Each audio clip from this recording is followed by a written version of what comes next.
नमस्कार मंडळी, लग्नानंतर होईलच प्रेम या मालिकेमध्ये काव्य आणि पार्थचे जोरदार भांडण लागलेले असते आणि पार्थ तर आता काव्याला माझ्याशी बोलायचंच नाही असं सांगतो।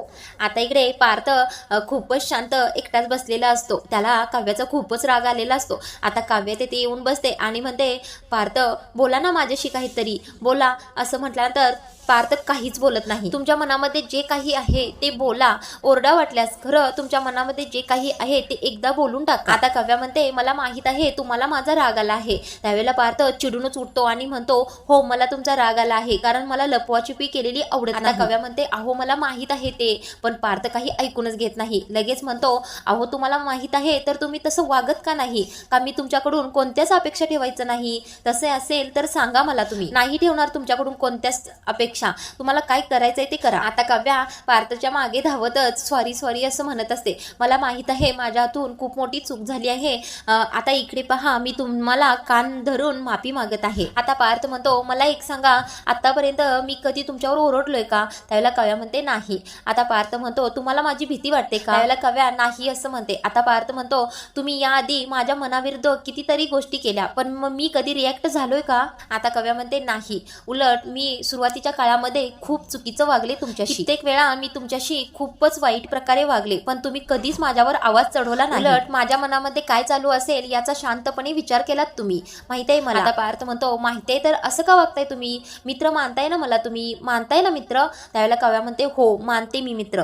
मग आता पार्थ म्हणतो, मग मित्रासारखं वागत का नाही तुम्ही? आता पार्थ म्हणतो, खरंच मैत्री केली का तुम्ही माझ्याशी, का उगीच फ्रेंडशिप बँड बांधण्याचं नाटकच केलं? आता काव्या थोडी चिडून म्हणते, पार्थ काय बोलताय तुम्ही? तुमच्याशी मैत्री करण्यासाठी मी माझा वेळ घेतला होता आणि तुमच्याशी मैत्री केली, तीही मनापासून केली। आता पार्थ म्हणतो, दिखावा केला नाही तर मग आनंद निवासची गोष्ट का बरं सांगितली नाही? त्यावेळेला काव्या म्हणते, मी आले होते तुम्हाला सांगायला। आता काव्या असं बोलतच असते तेव्हा तिला पाठीमागचा सीन आठवतो, ज्यावेळेला काव्या खरंच पार्थला नंदिनीचं सगळं काही सांगायला गेलेली असते। त्यावेळेला पार्थच्या हाताला खुर्ची लागलेली असते। आता काव्या विषय बदलते आणि म्हणते, नंदिनी ताईनेच मला सांगितलं होतं की हे कोणालाही घरामध्ये सांगू नको। आता काव्या म्हणते, तुम्ही ऑलरेडी खूपच त्रासात होता आणि हे सगळं सांगून अजून कसा त्रास देणार होते बरं? आणि परत अगदी थोड्याच दिवसांनी जन्मेजयने तिचं आनंद निवास तिला परत मिळवून दिलं सुद्धा, म्हणूनच मी तुम्हाला सांगितलं नाही आणि मी ठरवून कोणतीही गोष्ट केलेली नाहीये। आता काव्या म्हणते, त्यावेळेला आपल्या आयुष्यात बऱ्याच गोष्टी सुरू होत्या, आगीतून वाचवायला तुम्ही मला आलात ना,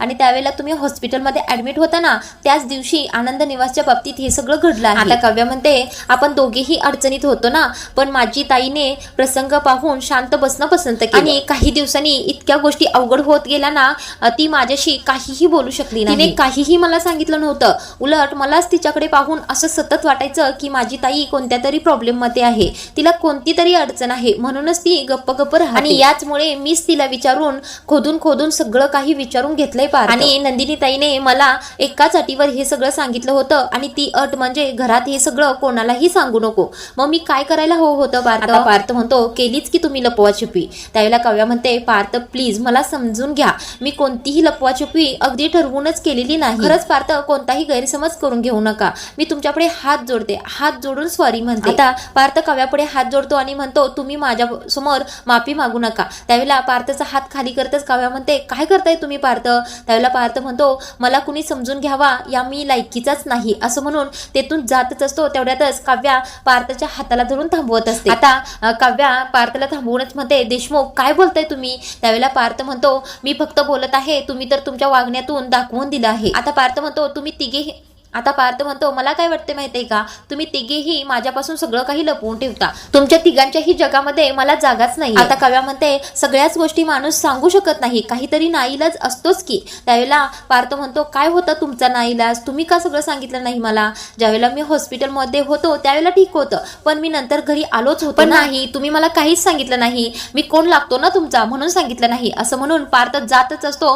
पुन्हा काव्या हाताला धरूनच पार्थला थांबवते आणि देशमुख बास असं म्हणते। आता काव्या म्हणते, असं बोलताना तुम्हाला काहीच वाटत नाही का? असा का विचार करताय तुम्ही? त्यावेळेला पार्थ म्हणतो, तुम्ही भाग पाडले मला असा विचार करा। आता पार्थ म्हणतो, अखंड दिवाळी आपण सोबतच साजरी केली ना, मग तुम्हाला एकदाही मला सांगावंसं वाटलं नाही? आता पार्थ म्हणतो, बरं ठीक आहे, तुम्हाला जे करायचंय ते करा, किती लपवाछुपी करायची तेवढी करा, इथून पुढे माझ्याशी बोलायचं नाही, असं म्हणून पार्थ तेथून रागानेच निघून जातो। आता पार्थ आणि काव्यामधील भांडण हे कसं मिटणार आहे तेच आपण पुढील भागामध्ये पाहणार आहोत।